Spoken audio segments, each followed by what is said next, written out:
Happy Saturday, Risers. We hope you are having a phenomenal weekend. Sagar and I are back with some of our favorite moments from the week. That's right. Last week, Trump signed executive orders to extend unemployment benefits. New York Times reporter Jim Tankersley said the orders will do little to lift the economy or put money into the hands of Americans hardest hit by that recession.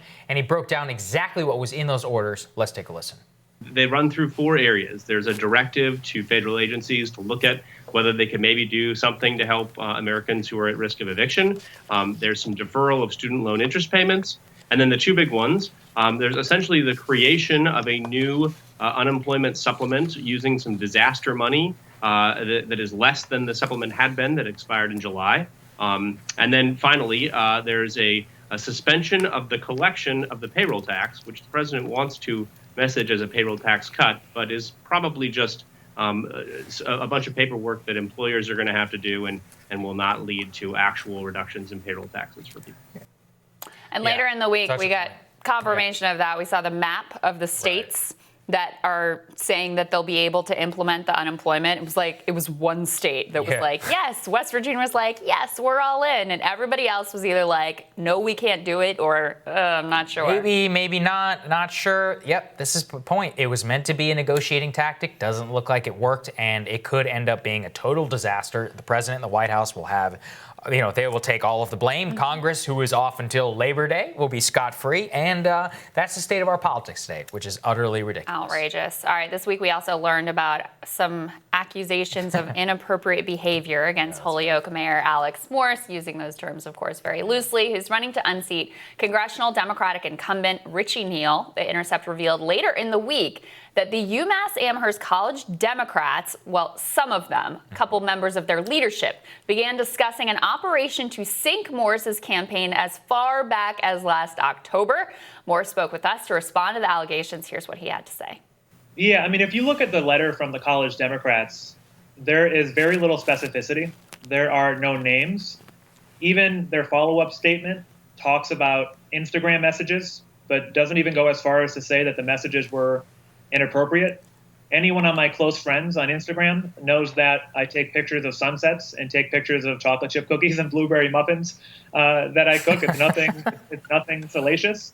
And so I just think it's interesting that 3 weeks out, we're talking about my personal sex life and not talking about what a non-responsive, unaccountable corporate Democrat, and talk about an abuse of power. We have a member of Congress that is abusing his power on behalf of the wealthy and corporations for the last 30 years. And I will be very honest, your question about how long have we heard about this, this story has been shopped around to national publications for the last several weeks. And Politico, the Washington Post, other national publications refused to print it because they couldn't get anyone on record. And so basically the UMass Daily Collegian just printed word for word an email from the college Democrats. And the mainstream media, I think, have done an incredible disservice by amplifying this. And publications from the Boston Globe to other outlets have given more scrutiny to my personal sex life and personal life than they've ever given scrutiny to Congressman Neal's corruption and the way in which he's used his power over a 30-year period.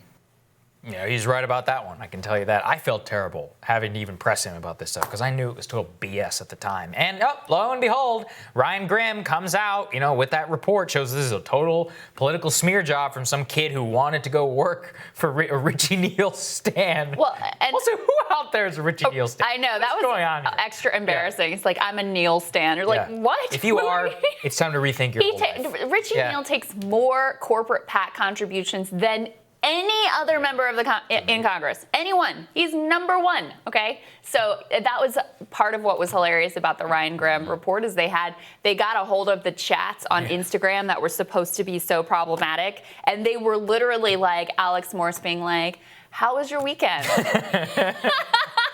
Was it. And then they also got his Tinder profile. And the most outrageous thing about it was there was like a picture of him and Hillary Clinton in the foreground. That was a little triggering, but it was like, I like exercising and I'm a young professional. I truly feel terrible for that guy. He should not have had to have answered any of that. I'm glad that we did and that eventually it all came out. Yes. Man, what a disgusting state of I'm so glad that the whole story was revealed, and everybody on the left Sunrise Movement, Jamal Bowman. DSA, Jamal Bowman, and others who were quick to just throw him under the bus the moment that there was the word allegation was thrown around. They Right. need to think hard about all of this.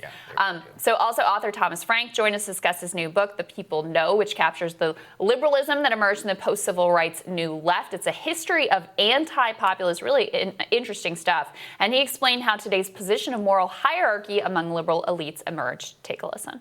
The language that was used to beat down populism in 1896 and the language that was used that was sort of rolled out and deployed against Franklin Roosevelt in 1936 is very, very similar to the language that is being used by today's Democratic Party. Because in both cases, long ago, these reactionaries long ago, and today our modern sort of progressive-minded center-left Democrats, they both believe that they speak for a rightful meritocracy, for a rightful hierarchy, that they speak for the people who are on top because they deserve to be on top.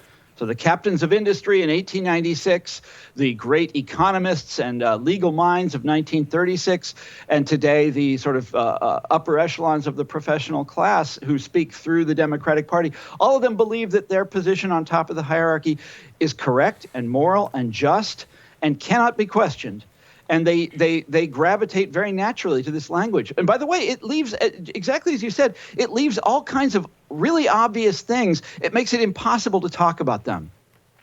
Wow, Thomas Frank, really impressed me. I hadn't actually read some of his work except What's the Matter with Kansas, and I'm definitely going to pick up his book after reading this. But yeah, I think he's absolutely right. And what we liked about talking to him was we're living in the age which is most rife for populism, which is getting where populism is getting crushed from both parties and both sides. It's both depressing, inspiring. I don't really know how to do it. Yeah, that was one thing. It was he really, the book is great. Obviously, I'm a big fan. I fangirled a little bit in the segment, but I think that's okay.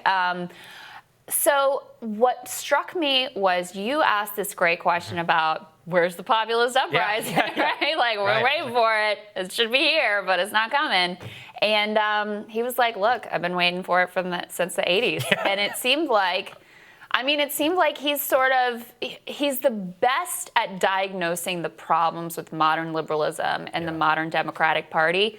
He didn't seem like he had a lot of hope there. No, he didn't. He was like, kind of been calling for it for a while. It ain't here. I'm like, I feel you, man. Yeah, really indeed. All right, that does it for us. We'll be back later today with the week that was in media screw-ups. All right, make sure you guys hit that subscribe button so you don't miss any of our videos. Don't forget to like and share as well. Tomorrow we're going to be back for another round of #RisingQs. See you guys then.